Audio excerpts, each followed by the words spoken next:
Match न खेलिले कंगाल हेब पाकिस्तान। डॉलर डॉलर क्षति सह पाकिस्तान तथा भिखारी देश।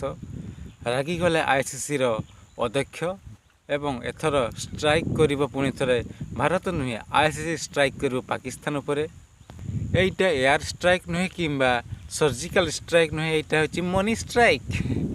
आपण माने बुझी पारुथिबे। भारत सह खेलिबु नहीं आमे एमिति कहउछन्ति पाकिस्तान देश। T20 विश्वकप 2024 भारत सह भेटिब पाकिस्तान देश। देखा गले आसंता फेब्रुआरी 15 तारिख में कोलंबो स्टाडियम रे भेटाभेटी हेबे एही दुई प्रतिद्वंदी महाप्रतिद्वंदी कहीं बिग राइवलरी। देखा गले यही मैच बहुत चर्चित लोकप्रिय होइथिबारु एही मैच पई बाइकआउट कर पाकिस्तान देशर खेलाड़ी एवं कहते बांग्लादेश न खेल आमे भी मध्य भारत सह खेलु नहीं एवं आमे अन्य देश समस्त खेलु, किंतु पाकिस्तान कहले जे भारत सह खेलु नहीं। तो जदि पाकिस्तान भारत सह न खेल ताहले आईसीसी अध्यक्ष चेयरमैन तथा जयशाह कहते बहु परिमाण क्षति सह।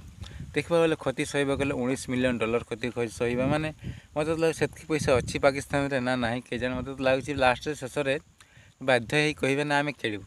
ये कथा कई दिन कह आम जनईदेवु और कही रखुचे जे पाकिस्तान निश्चय खेल। यहाँ कह खाली ड्रामा मत लगुच खेल। तो कमेंट कहतु पाकिस्तान खेलवा ना खेल नहीं कमेंट निश्चय लिखते। आमर भिडियो भल लगी भिडियो लाइक करूँ। भिडियो देखते धन्यवाद।